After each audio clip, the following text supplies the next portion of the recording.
작년 말에 여러 가지 언론기관에서 조사한 전문가들의 평균치를 쫙 봐보면 평균이 대략 20만 달러 초반대였습니다. 근데 이게 상당히 신빙성이 있는 게 비트코인의 가격 예측 모델 중에서 가장 이제 신뢰도를 받고 있는 파워러라고 하는 몇 함수 법칙이라고 하는 게 있거든요.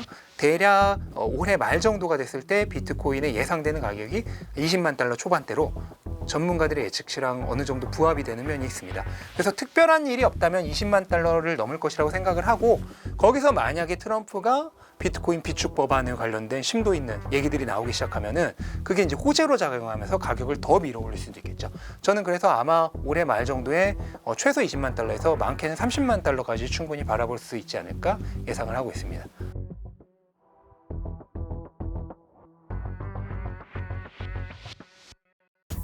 특별한 경제 강의 머니 특강.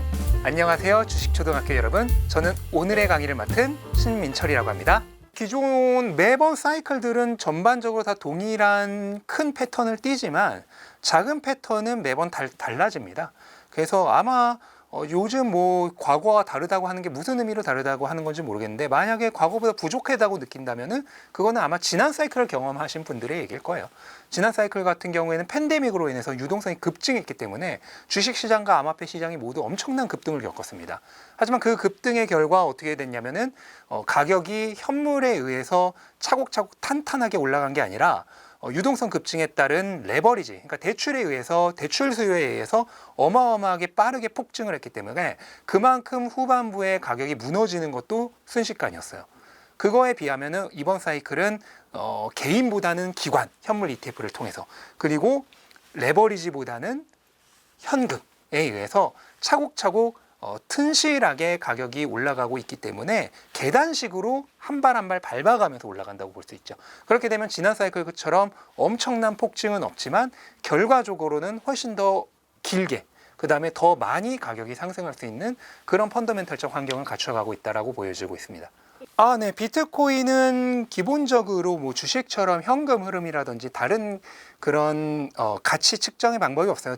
비트코인의 가치는, 비트코인 기본적으로 통화 네트워크이기 때문에 이 통화 네트워크는 얼마나 많은 사람이 이 네트워크에 참여했느냐 하는 것으로 가치가 정해지거든요. 한마디로 채택률이에요. 채택률이라고 하는 것은 더 쉽게 말하면은 공급 대 수요가 얼마나 많으냐, 공급과 수요의 역학입니다. 그러면은 이 공급과 수요의 역학이 가격을 결정하는 거의 유일이자 최대의 영향력이라고 한다면, 이 공급과 수요의 역학에 엄청난 밸런스 충격을 줄 수 있는 사건이 발생하면 가격에 큰 변동이 발생하겠죠. 그 충격을 줄 수 있는 게 4년마다 한 번씩 일어나는 반감기로 해서 공급량이 절반으로 줄어듭니다. 그럼 수요가 동일하다는 전제하에 공급이 절반으로 줄어들면 강하게 가격은 오를 수밖에 없겠죠. 그래서 그 반감기를 기점으로 해서 그 1년 반 정도 전부터 가격이 상승하기 시작해서 반감기 이후 1년 반 정도 후까지 가격이 오르는 3년간의 상승기를 갖고요.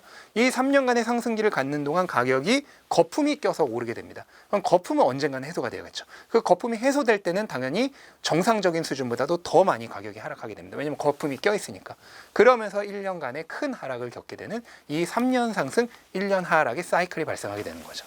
정확히 얘기하면은 비트코인은 다음에 하락이 온다 하더라도 이전 반감기 가격까지 돌아갔던 적이 한 번도 없어요. 항상 반감기 가격 위에서 가격이 저점을 찍었습니다. 이 실예로 지난 사이클에서도 반감기 때 가격이 8,000 몇백 달러였는데 최저점이 15,700달러 정도였죠.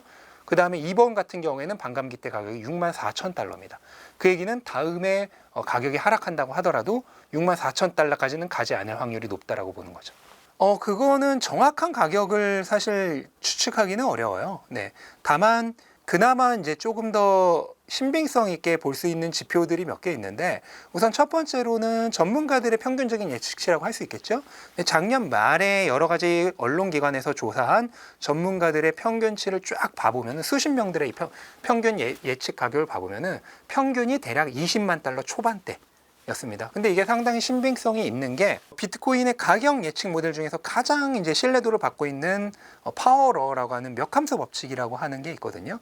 이거는 비트코인의 과거의 가격 성장 속도를 이제 지수함수적으로 분석했을 때 계속해서 일정한 속도로 가격이 성장하고 있다라고 하는 것을 밝혀낸 모델인데, 이 모델에 따르면은 대략 올해 말 정도가 됐을 때 비트코인의 예상되는 가격이 20만 달러 초반대로 전문가들의 예측치랑 어느 정도 부합이 되는 면이 있습니다. 그래서 특별한 일이 없다면 20만 달러를 넘을 것이라고 생각을 하고, 거기서 만약에 트럼프가 또는 미국의 여러 주정부가 올해 한 중순 정도부터 비트코인 비축 법안에 관련된 심도 있는 구체적인 얘기들이 나오기 시작하면은 그게 이제 호재로 작용하면서 가격을 더 밀어 올릴 수도 있겠죠.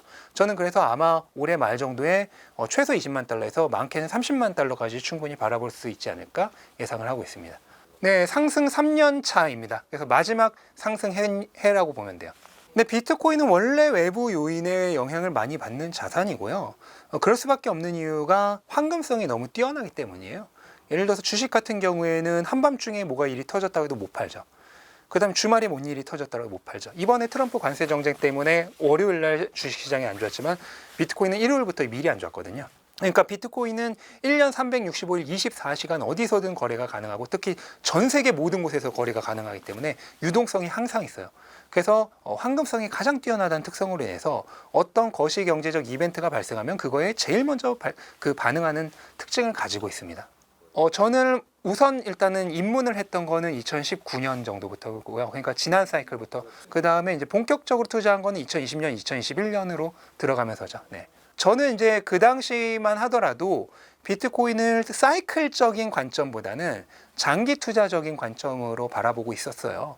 그래서 뭐 그거 같은 경우에는 어차피 그 사태 자체는 이 암호화폐 시장에 일시적으로 영향을 줄 뿐 장기적으로는 결국은 오히려 시장에 도움이 되는 사건이라고 생각을 하고 있었거든요.